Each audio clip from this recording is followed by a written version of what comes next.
आज आज है अगला कोशिकांक गुणसूत्र क्रोमोसोम इम्पोर्टेंट। गुणसूत्र जो है इसकी खोज किसने की थी? स्ट्रासबर्गर। क्या बर्गर में कोई गुण होता है? नहीं होता है। खोज किसने की? बर्गर से याद रखो, स्ट्रासबर्गर। नाम किसने दिया था? वॉल जो होती है उसमें अच्छा क्या होना चाहिए? गुण होना चाहिए। तो नाम किसने दिया? वोल्डेयर ने। फ्लेमिंग ने इन्हें क्या कहा था? क्रोमेटिन।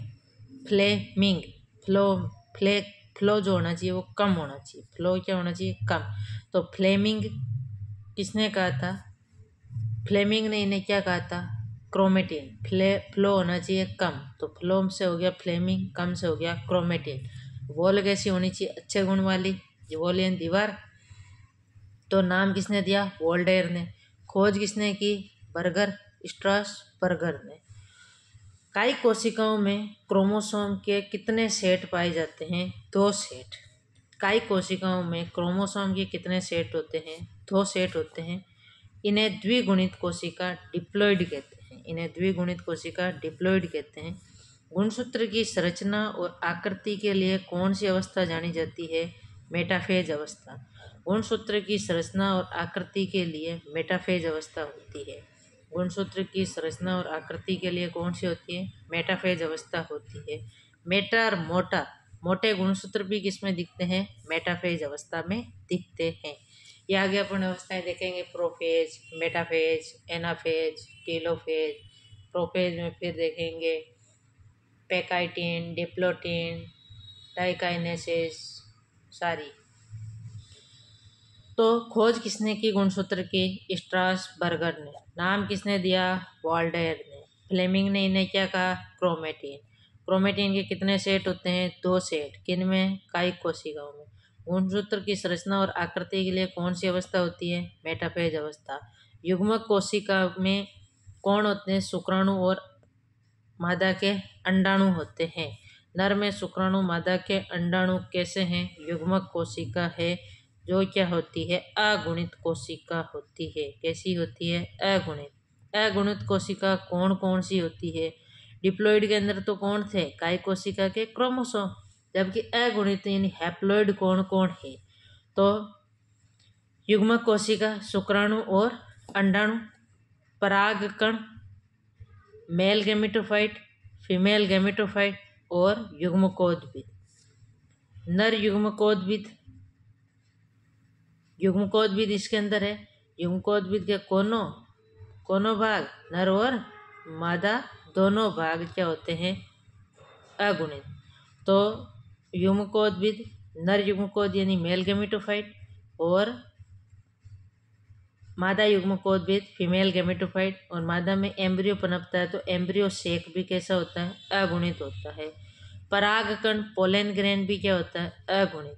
युग्मक कोशिकाओं में 2 गैमेट्स होते हैं, नर युग्मक और मादा युग्मक। इन शुक्राणु और अंडाणु ये भी कैसे होते हैं? अगुणित होते हैं। आगे देखिए गुणसूत्र की संरचना। गुणसूत्र जो है इसकी संरचना देखोगे तो सबसे बाहर की संरचना होती है और सिरों पर होता है टीलोमियर। गुणसूत्र के सबसे बाहर सिरों पर क्या होता है? टीलोमियर। क्या होता है? टीलोमियर, जिसको गुणसूत्र का सिरा कहते हैं। और गुणसूत्र का जो ये बाहरी आवरण होता है इसको कहा जाता है पेलिकल। गुणसूत्र का आवरण क्या कहलाता है? पेलिकल। आओ आओ पेलिकल, कब आओ? कल आओ। तो बाहरी आवरण पेलिकल। सिरा क्या कहलाता है? टीलोमियर। जो सिरे पर होता है उसको अपन कभी भी तो टीला दे सकते हैं। टीले होते हैं वो सिरे पर ही होते हैं। टीले यानी ऊंचे ऊंचे, तो सिरों पर होते हैं। मैट्रिक्स, अंदर ये जो भाग है इसको कहा जाता है मैट्रिक्स। कहाँ स्थित है? पेलिकल के भीतर। तो पेलिकल के भीतर क्या स्थित होती है? मैट्रिक्स। मैट्रिक्स के ऊपर होते हैं क्रोमोमियर्स। क्या होते हैं? क्रोमोमियर्स। जो ये डॉट डॉट लगे हुए हैं वो है क्रोमोमियर्स। ये क्रोमोमियर्स होते हैं मोती के समान। कैसे होते हैं? मोती के समान। और जो ये द्विगुणित है ये संरचना, द्विगुणित, इसको कहा जाता है क्रोमोनीमेटा। क्या कहते हैं? क्रोमोनीमेटा। तो सिरे पर होता है टीलोमियर, बाहरी संरचना होती है पेलिकल, अंदर होता है मैट्रिक्स। मैट्रिक्स पर जो मणि के समान संरचना होती है उन्हें क्रोमोमियर्स कहते हैं।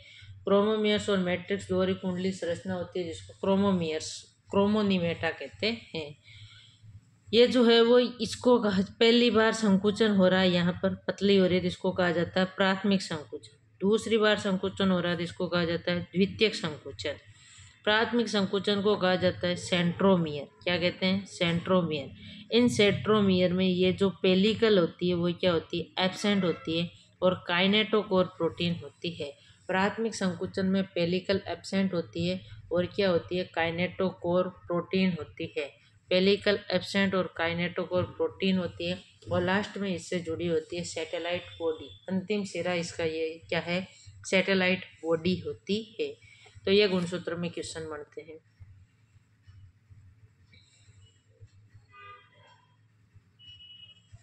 देखो, क्रोमोसोम की संरचना में सबसे भारी आवरण क्या कहलाता है? पेलिकल। और गुणसूत्र में 60% हिस्टोन प्रोटीन थी जो अपन ने कहाँ पढ़े थे?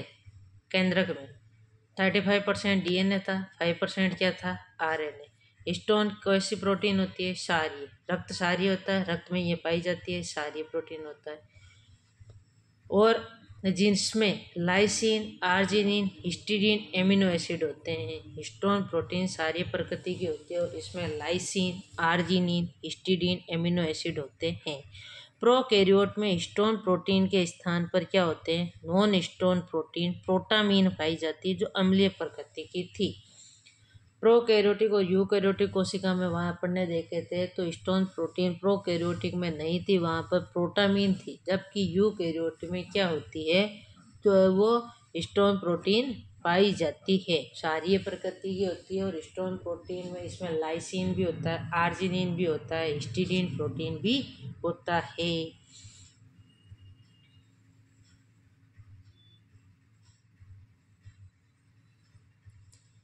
क्रोमोसोम की संरचना में उपस्थित द्विकुंडली संरचना जो मुख्यतः डीएनए की बनी थी उसको क्रोमिनेमेटा कह रहे थे। जो द्विकुंडली संरचना थी, द्विकुंडली संरचना डीएनए द्विकुंडलित होता है तो ये डीएनए की बनी थी, इसको क्रोमिनेमेटा कहते हैं। और क्रोमोसोम की प्राथमिक संकुचन को क्या कह रहे थे? सेंट्रोमियर। और यह संकुचन क्या होता है? अनिवार्य। क्या होता है? अनिवार्य संकुचन होता है। अब ये क्रोमोटिड जो है ये गुणसूत्र होता है, ये इसको बाहरी ये दोनों होती हैं, इनको क्या कहते हैं? क्रोमेटिड। और ये बीच का जो है छिद्र, यहाँ पर दो संरचनाएं होती है जिसको काइनेटोकोर प्रोटीन कहते हैं। क्या कहते हैं? Kinetochore protein.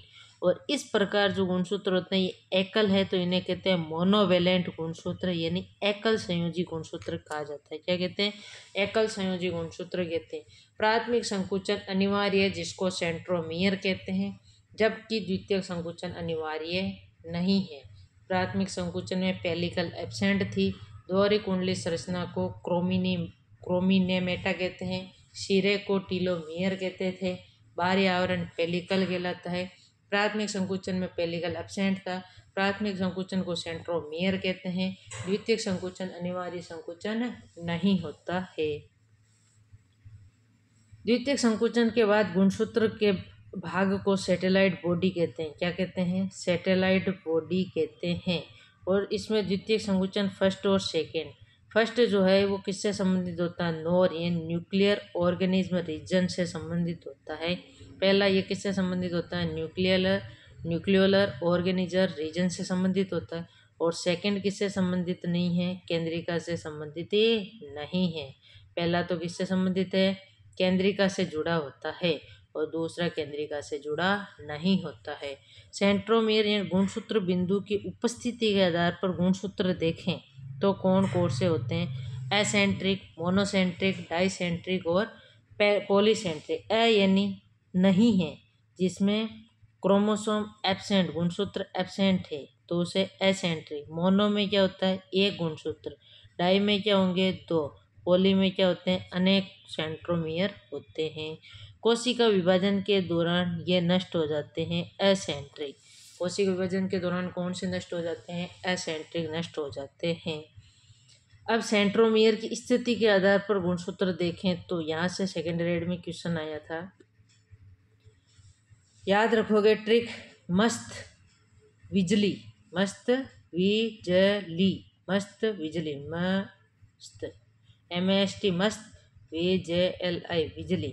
तो एम मेटासेंट्रिक, एम से याद रखोगे मेटासेंट्रिक, एम से मेटासेंट्रिक, ए से एक्रोसेंट्रिक, ए से एक्रोसेंट्रिक, एस से सब मेटासेंट्रिक, एस से सब मेटासेंट्रिक, टी से टीलोसेंट्रिक, टी से टीलोसेंट्रिक।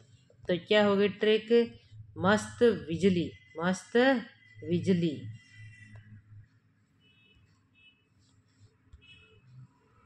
मस्त MAST बिजली, मस्त बिजली।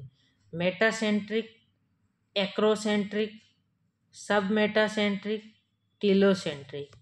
मेटासेंट्रिक की आकृति वी शेप्ड, एक्रोसेंट्रिक की आकृति जे शेप्ड, टीलो एस सब मेटासेंट्रिक की आकृति एल समान, और टीलोसेंट्रिक की आकृति आई के समान होती है। तो ये आकृतियां हैं और ये गुणसूत्र के नाम। तो इसमें कितनी भुजा दिख रही है? 2। इसमें भुजा कितनी है? 2। इसमें भुजा कितनी है? 2। परंतु आई में भुजा कितनी है? 1। ये तो अपन ने बनाए हैं, जे ऐसा होता है, एल और ये आई, ये इस तरह का है। बाकी आई वाई अपने जैसे बनाते हैं अपन, परंतु ऐसा नहीं होता। और जो ये वाला पूछा गया है मेटासेंट्रिक, इसमें होते हैं 2 भुजाएं, वी शेप्ड होता है। और इसमें कौन सी परिघटना होती है? तो रॉबर्ट-सोबियन परिघटना होती है। इसमें जो घटना घटित होती है उसको क्या कहा जाता है? रॉबर्ट-सोबियन परिघटना कहते हैं। क्या है रॉबर्ट-सोबियन परिघटना? यदि मेटासेंट्रिक गुणसूत्र वी शेप्ड होता है, ऐसा, ये मेटासेंट्रिक गुणसूत्र, इसको बीच में से काट दिया जाए तो ये टीलोसेंट्रिक गुणसूत्रों में बंट जाता है। और टीलोसेंट्रिक किस प्रकार का होता है? आई शेप्ड। टीलोसेंट्रिक किस प्रकार का होता है? आई शेप्ड होता है। तो ये जो मेटासेंट्रिक गुणसूत्र थे, इनको बीच में से मैं काट दूं तो एक ही भुजा रहेगी, और एक भुजा वाला जो है वो क्या था? टीलोसेंट्रिक था। तो इसको परिघटना को कहा जाता है रॉबर्ट-सोबियन परिघटना कहा जाता है। जब समजात गुणसूत्र को उनकी लंबाई के घटते हुए क्रम में व्यवस्थित किया जाए, समजात गुणसूत्र को उनकी लंबाई के घटते हुए क्रम में क्या किया जाए? व्यवस्थित, लंबाई के घटते हुए क्रम में व्यवस्थित किया जाए तो इसको कहा जाता है ईडियोग्राम। क्या कहा जाता है? ईडियोग्राम। मतलब ग्राम में कम कम मात्रा लेते जाए। तो गुणसूत्र को लंबाई के घटते हुए क्रम में व्यवस्थित किया जाए तो इसे ईडियोग्राम कहते हैं। और यह जाति विशिष्ट होता है। कैसा होता है? जाति विशिष्ट होता है। इसका उपयोग किया जाता है आपराधिक मामलों की खोजबीन में। तो पूछा जाए ईडियोग्राम का उपयोग कहाँ किया जाता है? आपराधिक मामलों की खोजबीन में किया जाता है। गुणसूत्र की बाह्य आकारिकी का अध्ययन क्या कहलाता है? कैरियोटाइप। गुणसूत्र की बाह्य आकारिकी का अध्ययन क्या कहलाता है? कैरियोटाइप कहलाता है। गुणसूत्र की बाह्य आकारिकी का अध्ययन क्या कहलाता है? कैरियोटाइप। रॉबर्ट-सोबियन घटना क्या है? मेटासेंट्रिक गुणसूत्र को बीच में से काट दिया जाए तो टीलोसेंट्रिक गुणसूत्र बन जाता है आई शेप्ड। इसको रॉबर्ट-सोबियन परिघटना कहते हैं। गुणसूत्र के सिरों की संरचना को टीलोमियर कहते थे।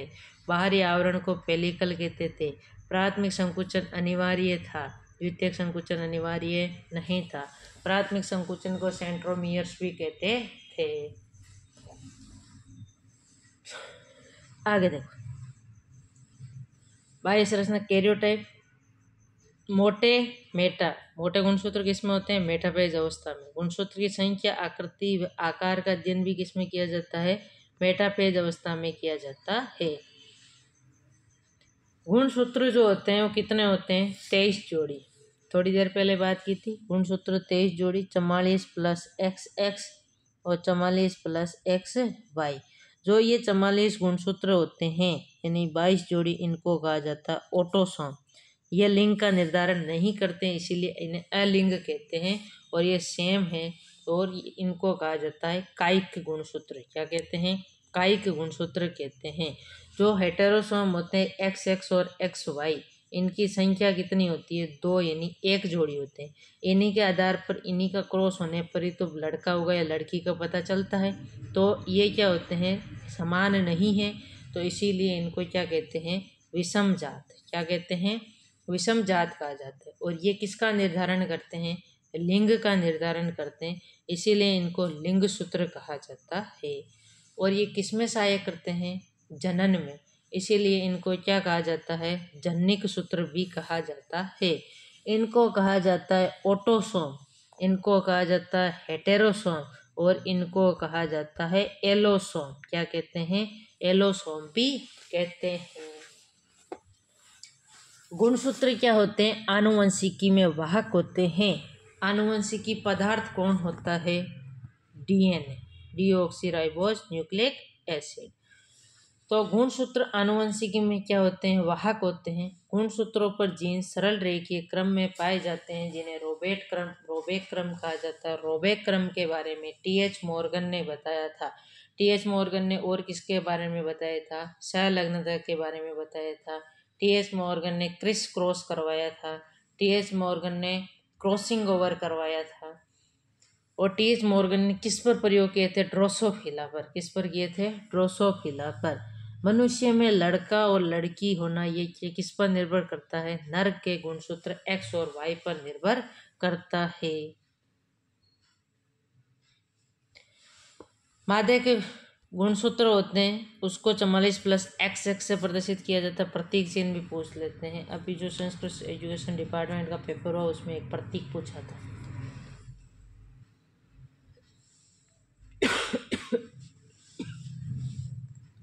बाईस प्लस एक्स और क्या है? 22+X, दो भागों में बंट गए। इनको कहा जाता होमोगैमेटिक। दोनों सेम दिख रहे हैं। होमो यानी समजात, डन। होमो यानी सम, गैमेटिक यानी समयुग्म की अवस्था है। पुरुष में एक एक्स है और एक वाई है, अयुग्मित है, मतलब अलग है। तो विषम युग्म की अवस्था। पुरुष वाली तो कैसी है? विषम युग्म की। और मादा वाली कैसी है? समयुग्म की अवस्था है। गुणसूत्रीय सिद्धांत किसने दिया था? सट्टन व बोवेरी ने। गुणसूत्र सिद्धांत किसने दिया था? सट्टन व बोवेरी ने। गुणसूत्र के अगुणित सेट को क्या कहा जाता है? जीनोम। गुणसूत्र के अगुणित सेट को क्या कहते हैं? जीनोम। अगुणित सेट को क्या कहते हैं? जीनोम। डाउन सिंड्रोम, मंगोलिज्म, जब भी गुणसूत्रों में क्या होती है? अनियमितता होती है, तो क्या होते हैं? रोग होते हैं। क्या होते हैं? रोग,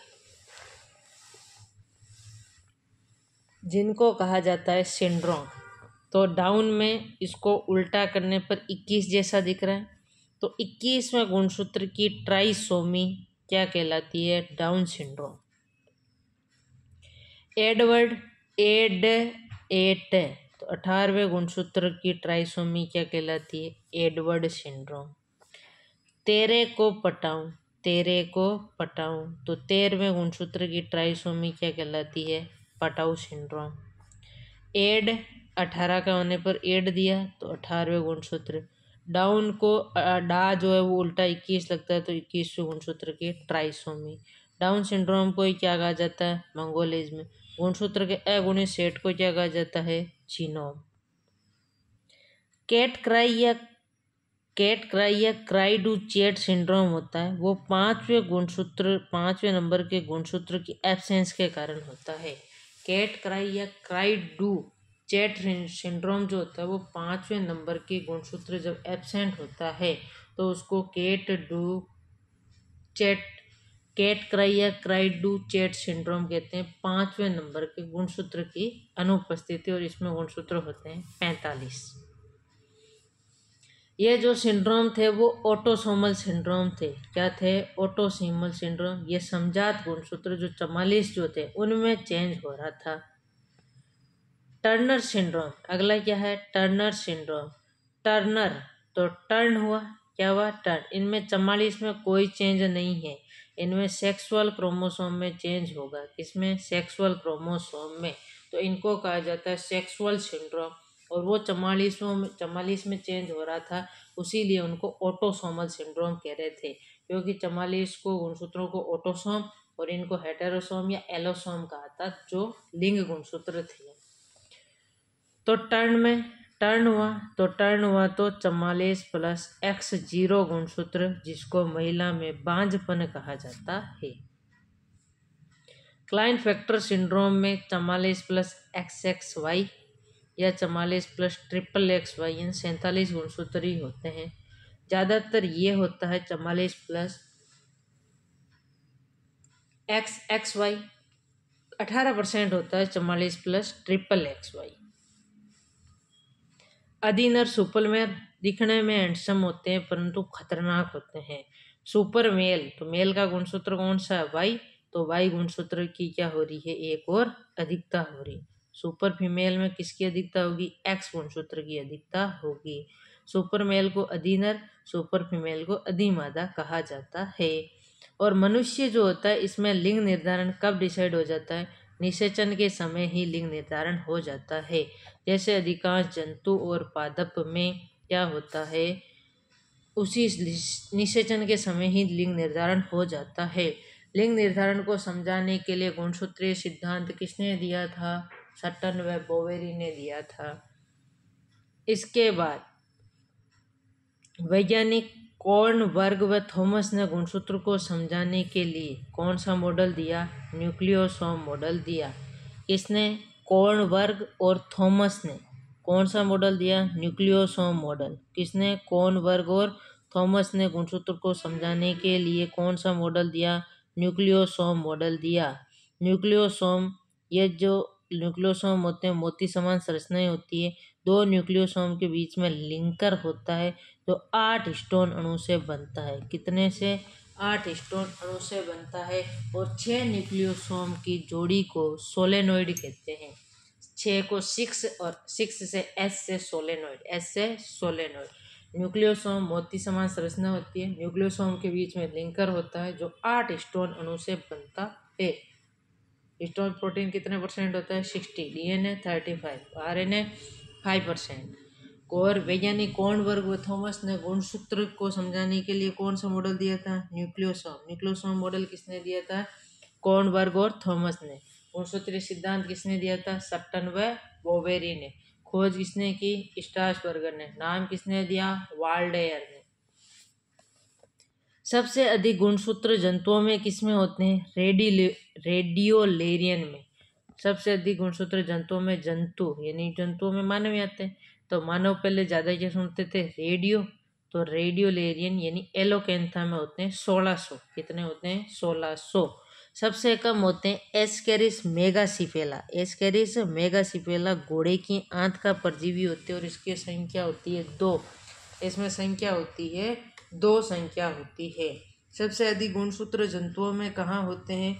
रेडियोलेरियन में यानी एलोकेंथा 1600 गुणसूत्र। सबसे कम होते हैं एस्केरिस मेगासिफेला, जो कि घोड़े की आंत में पाए जाते हैं, 2 होते हैं। मनुष्य की आंत में होता है एस्केरिस लुम्ब्रिकेडियास। लुम्ब्रिकेडियस, एस्केरिस लुम्ब्रिकेडियस। पादपों में सर्वाधिक किसमें होता है? ओफियोग्लोसम रेटिकुलेटम में। पादपों में सर्वाधिक किसमें होता है? ओफियो। पादप से क्या बनती है? कॉफी। तो कॉफी और ओफियो, ओफियोग्लोसम रेटिकुलम कितना होती है? 1260। और पादपों में सबसे कम म्यूकर हेविलिस में। किसमें होता है? म्यूकर हेविलिस कवक में होता है। और कितना होता है? लगभग 1 ही होता है। कितना होता है? 1। तो सबसे अधिक गुणसूत्र जंतुओं में रेडियोलेरियन एलोकेंथा 1600। सबसे कम घोड़े की आंत परजीवी में एस्केरिस मेगासिफेला 2 होते हैं। पादप में सर्वाधिक होता है ओफियोग्लोसम रेटिकुलम 1260। और सबसे कम होता है म्यूकर हेविलियस में, कवक में होता है 1 होता है। मनुष्य के आंत में एस्केरिस होता है, उसको लुम्ब्रिकेडियस कहा जाता है। ड्रोसोफिला मेलेनोगेस्टर में कितने गुणसूत्र होते हैं? 8 गुणसूत्र होते हैं। कितने होते हैं? 8 गुणसूत्र होते हैं। डे को बना दिया 8। तो ड्रोसोफिला मेलानोक्लस्टर में कितने होते हैं? 8। पाइसम सेटाइवम पा, इसको एक को इधर लिख दिया तो कितने होते हैं? 14। तो मटर में कितने होते हैं? 14। उद्यान मटर पाइसम सेटाइवम। और जो मीठी मटर थी लेथाइरस ओडोरेंटस, जो सेल लग्नता में थी वो अलग है। ये पाइसम सेटाइवम में 14 हो गए। एलियम सिपा, एलियम सिपा प्याज, प्याज को छीलते हैं तो छीलने से 16 प्याज 16। ओराइजा सेटाइवा चावल, चावल चोरी हो गए, चा से चावल, चे से चोरी, चोरी से 24, चोरी से 24। तो ओराइजा सेटाइवा चावल में कितने हैं? 24। कितने हैं? 24। पाइसम सेटाइवा में कितने हैं? 14। पाइसम सेटाइवा में 14। प्याज में 16। ड्रोसोफिला मेलानोक्लस्टर में 8। आलू में 48। मक्का 20। मक्का कितने रुपए का? भुट्टा आता है 20 रुपए का। आलू जो है वो आजकल किसी भी सब्जी में टच ही नहीं होता है। 48 कितना हो गया? 48। गेहूँ, गेहूँ 42, 42। गेहूँ में कितने होते हैं? 42। और गेहूँ होता है हैप्लोइडी। कैसा होता है? हैप्लोइडी। 6n इज इक्वल टू होता है 42। बाकी ये सब 2n है। क्या है? 2n। Oryza sativa, Oryza sativa चावल, चावल हुए चोरी, चोरी से 24। गेहूं टिट्रिगम एस्टिवम कितने हैं? 42। आलू 48। मक्का 20 रुपये किलो, तो किलो या मक्के का भुट्टा 20 रुपये, तो 20। प्याज 16। Pisum sativum 14। ड्रोसोफिला 18।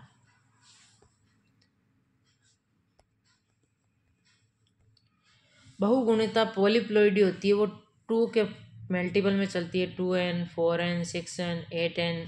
और अगुणिता एन्यूप्लॉइडी जो होती है वो 2n+1 या 2n-1 होती है। अब जंतुओं में देख लेते हैं गुणसूत्र कितने कितने होते हैं। जंतुओं में राना टिग्रीना में होती है 24। जंतुओं में राना टिग्रीना में कितने होते हैं? 24। खरहा यानी खरगोश में कितने होते हैं? 44। मेंढक में 24। मेंढक 24। खरगोश 44। कबूतर 80। कबूतर में चिट्टी फस्सी, कबूतर के चोंच में चिट्टी फस्सी, फस्सी से 80।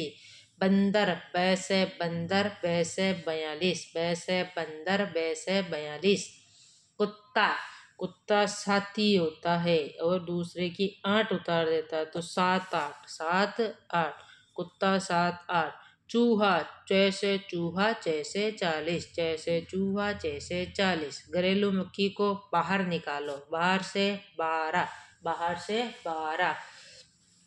प्ले जो है स्कूल से बाहर निकला कब? में 16 का हुआ तब प्ले स्कूल से बाहर निकला, प्ले से बाहर निकला। यीस्ट में 32। यीस्ट में 32। यीस्ट 32। यीस्ट यानी रीस, रीस आते हैं तो 32 ही तोड़ देते हैं, तो 32। चिंपैंजी, चिंपैंजी आलू खाता है, तो चिंपैंजी में कितने हैं? 48। आलू में कितने हैं? 48। बिल्ली में 38। बिल्ली में 38। और घोड़े में 64। घोड़े में 64। 64। 64। घोड़े में 64। बिल्ली में 38। चिंपैंजी में 48। आलू में 48।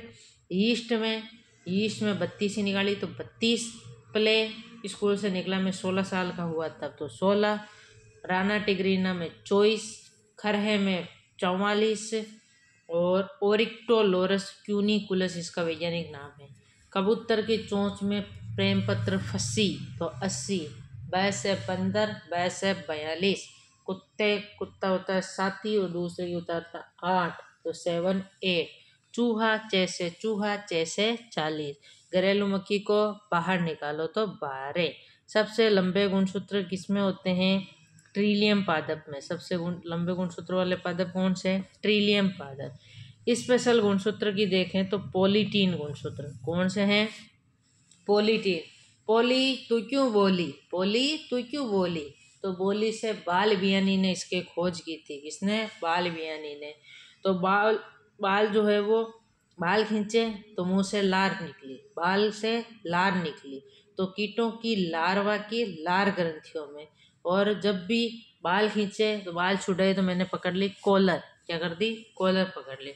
बोली तू ज़्यादा बोली तो तेरे मुंह पे मारूंगा तो लार गिरेगी, और लार ज़्यादा बोली तो कॉलर पकड़ते ही हैं। तो खोज तो बौली से बाल भी आनी, लार से मुंह से लार टपकी तो कीटों की लार्वा की लार ग्रंथियों में खोजा था।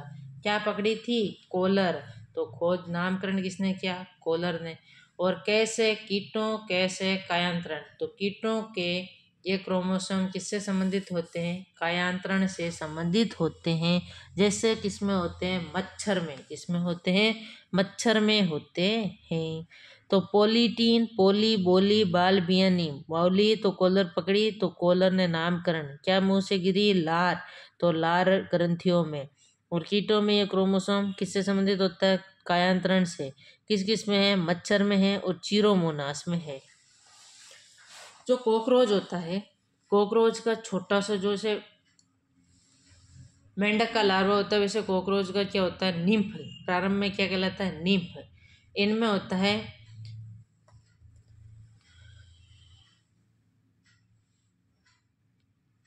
मोल्टिंग या निर्मोचन होता है, और एडिसिन हार्मोन, एडिसिन हार्मोन, और ये प्रक्रिया क्या कहलाती है, कायांतरण। एडिसिन हार्मोन और ये प्रक्रिया क्या कहलाती है, कायांतरण कहलाती है। क्या कहलाती है, कायांतरण कहलाती है। तो ये कायांतरण, कायांतरण होगा एडिसिन हार्मोन होगा, कायांतरण होगा एडिसिन हार्मोन होगा। एडिसिन हार्मोन, कायांतरण, निर्मोचन, और ये बच्चा जो इसका बच्चा होता है उसको कहते हैं इंस्टार।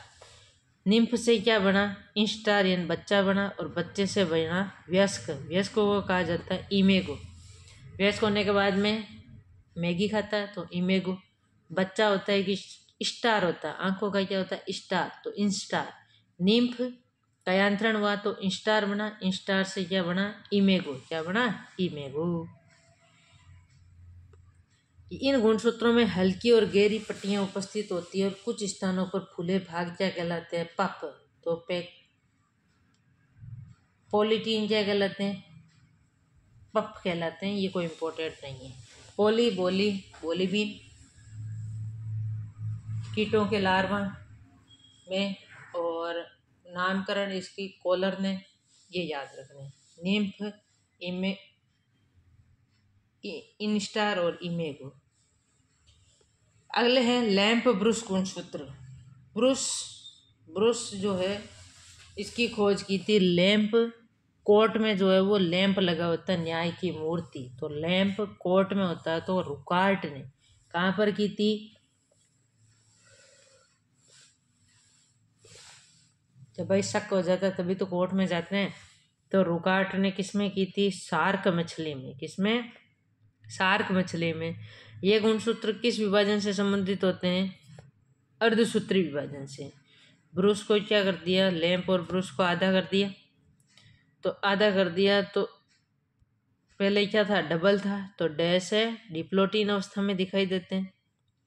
कौन सी अवस्था, डिप्लोटीन। और क्या कर दिया, अर्धसूत्री विभाजन कर दिया। और ये किस में था, रुकॉर्ट, और ने किस में देखा था, शार्क मछली में। यह कशेरुकी जंतुओं, कोर्डेटा जंतुओं में देखी जाती है। इसमें कोर्डेटा जंतुओं में। अपवाद स्वरूप इसमें क्या है, एसिटाबुलेरिया, क्या है, एसिटाबुलेरिया, जो पादप छत्रक जिसे कहते हैं। एसिटाबुलेरिया में हेमरलिंग ने क्या देखा था, हेमरलिंग ने केंद्रक के बारे में देखा था। और मोनोसेंट्रिक, डाइसेंट्रिक केंद्रक जो है वो पैरामीशियम में जो है वो कितने थे, दो थे, और उन्हें कितने चाहिए, एक चाहिए। तो ये बात देखी थी। तो एसिटाबुलेरिया सामान्य गुणसूत्र कितने होते हैं, 1 से 20 माइक्रोन होते हैं, लंबे होते हैं। और बड़े कितने होते हैं, 0.2 से 3 माइक्रोन। 1 से 20 माइक्रोन लंबे होते हैं, और बड़े कितने होते हैं, 0.2 से 3 माइक्रोन बड़े होते हैं। एसिटाबुलेरिया की साइज होती है 800 से 1000 माइक्रोन। कितनी होती है, 800 से 1000। सामान्य कितने होते हैं, 1 से 20 माइक्रोन लंबे, और 0.2 से 3 क्या होते हैं, बड़े होते हैं। तो ये हो गया पोलीटीन और लैंप ब्रश। इसके बाद में आता है बीटा क्रोमोसोम। क्या आता है? बीटा क्रोमोसोम, जिसको एसेसरी भी कहा जाता है। यह गुणसूत्र वंशागति से संबंधित नहीं है। ये गुणसूत्र की वंशागति से संबंधित नहीं है, नहीं होते। यह कुछ जीवों में बड़े गुणसूत्रों के टूटने से या सामान्य गुणसूत्रों के अलावा पाए जाने वाले छोटे गुणसूत्र है। या तो ये बड़े गुणसूत्रों के टूटने से बनेगा, कौन? Beta chromosome. बेटा बड़े से बनेगा। बेटा किससे बनता है? बड़े से। और गुणसूत्र वंशागति से संबंधित है ही नहीं, तो बेटा बेटी, बेटी कहाँ से बनेगी? बड़े गुणसूत्रों के टूटने से। सामान्य गुणसूत्रों के अलावा पाए जाने वाले छोटे गुणसूत्र होते हैं। और बेटा क्या होता है? सन। ये बताया था किसने? सन से, विल्सन। और ये कोशिका विभाजन के दौरान जोड़े नहीं बनाते हैं। ये होते हैं कुछ कीटों में, और किसमें होते हैं? मक्का में। कुछ कीटों में और कहाँ होते हैं? मक्का में। ये कहाँ होते हैं? कुछ कीटों में और मक्का में। ये जोड़ी नहीं बनाते हैं। ये गुणसूत्र वंशागति से संबंधित नहीं होते हैं। कुछ जीवों में बड़े गुणसूत्र के टूटने से और सामान्य गुणसूत्रों के अलावा पाए जाने वाले छोटे गुणसूत्र होते हैं। एक बार गुणसूत्र को वापस रिपीट कर देते हैं।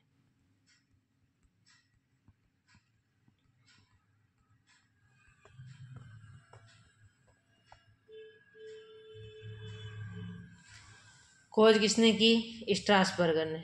नाम किसने दिया? वाल्डेन ने। फ्लेमिंग ने क्या कहा? क्रोमेटिन।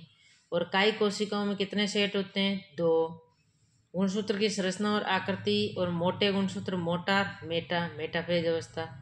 युग्मक कोशिका, शुक्राणु, अंडाणु, युग्मकोद्भिद, नर युग्मकोद्भिद, मादा युग्मकोद्भिद, परागण कैसे होते हैं? हैप्लॉइड। बाहर का गुणसूत्र का सिरा टीलोमियर, आवरण पेलिकल। पेलिकल के भीतर तरल होता है, उसको मैट्रिक्स कहते हैं।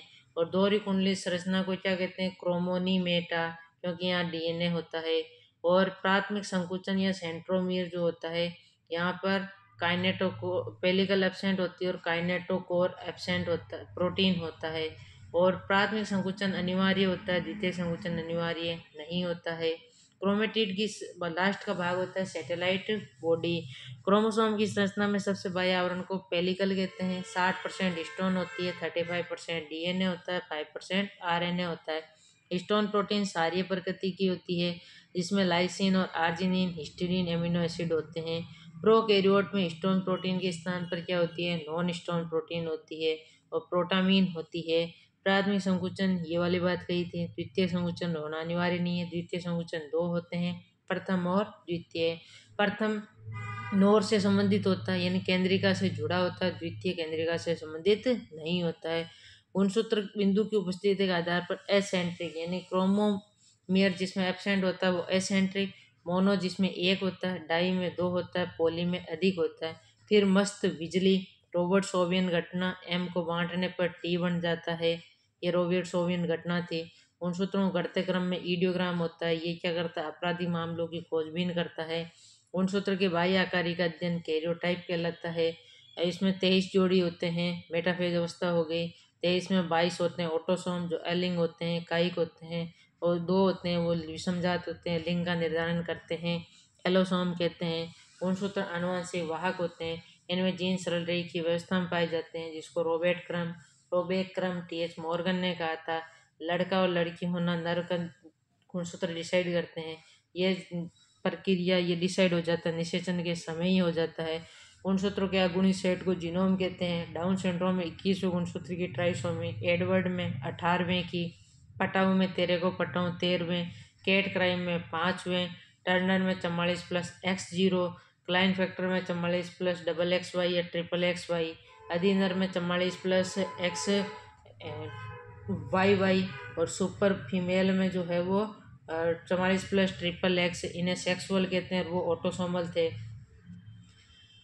गुणसूत्रीय सिद्धांत सटन व बोवेरी ने दिया था। मोती समान संरचना न्यूक्लियोसोम, लिंकर 8 स्टोन के और 6 न्यूक्लियोसोम को सोलेनॉइड कहते थे। सबसे अधिक गुणसूत्र जंतुओं में रेडियोलेरियन में, सबसे कम एस्केरिस मेगासिफेला में, सर्वाधिक गुणसूत्र पादपों में जो है वो ऑफिग्लोसम रेटिकुलम में, सबसे कम म्यूकर हेविलिस में। और ड्रोसोफिला में 8, पायसम सेटाई में 14, एलियम सिपम में 16, ओराइजा सेटाई में चावल चोरी 24, गेहूँ में 42, आलू में 48, मक्का में 20, जंतुओं में राना टिग्रीना में 24, खरहा में 44, कबूतर में 80, बंदर में 42, कुत्ते में 78, चूहे में 40, घरेलू मक्खी में 12, प्लेन एरिया में 16, ईस्ट में 32, चिंपैंजी में 48, बिल्ली में 38, घोड़े में 64। सबसे लंबे गुणसूत्र वाले पादप ट्रिलियम कहलाते हैं। फिर पॉलीटीन गुणसूत्र की खोज की थी बालबियानी ने। लार्वा की लार ग्रंथियों में नामकरण कोलर, क्रोमोसोम के कायांतरण, मच्छर के चिरोमोनास में जो प्रारंभ में कॉकरोच का निम्फ कहलाता है, फिर इंस्टार कहलाता है, और वयस्क इमेगो कहलाता है। लैम्प ब्रूस रुकाट व सार्क मछली में डिप्लोटीन अवस्था में होता है। उसके एसिटाबुलेरिया सामान्य गुणसूत्र 1 से 20 माइक्रोन और लंबे 0.2 से 3 बड़े होते हैं। ये गुणसूत्र वंशागति से संबंधित नहीं होते हैं। ये कुछ जीवों में बड़े गुणसूत्र के टूटने से बनते हैं। बताया किसने था? विल्सन ने। और ये कोशिका विभाजन के दौरान जोड़े नहीं बनाते हैं। नेक्स्ट पार्ट हम देखेंगे कोशिका विभाजन, जिसमें समसूत्री, अर्धसूत्री और ये विभाजन देखेंगे। इनकी अवस्थाएं प्रोफेज, मेटाफेज, एनाफेज, टीलोफेज देखेंगे। इंटरफेज कौन सी लंबी अवस्था है, यहाँ से क्वेश्चन बनते हैं। तो thank you for watching video. मिलते हैं नेक्स्ट वीडियो में। जय हिंद, जय भारत। चैनल को लाइक, शेयर एंड सब्सक्राइब कीजिए।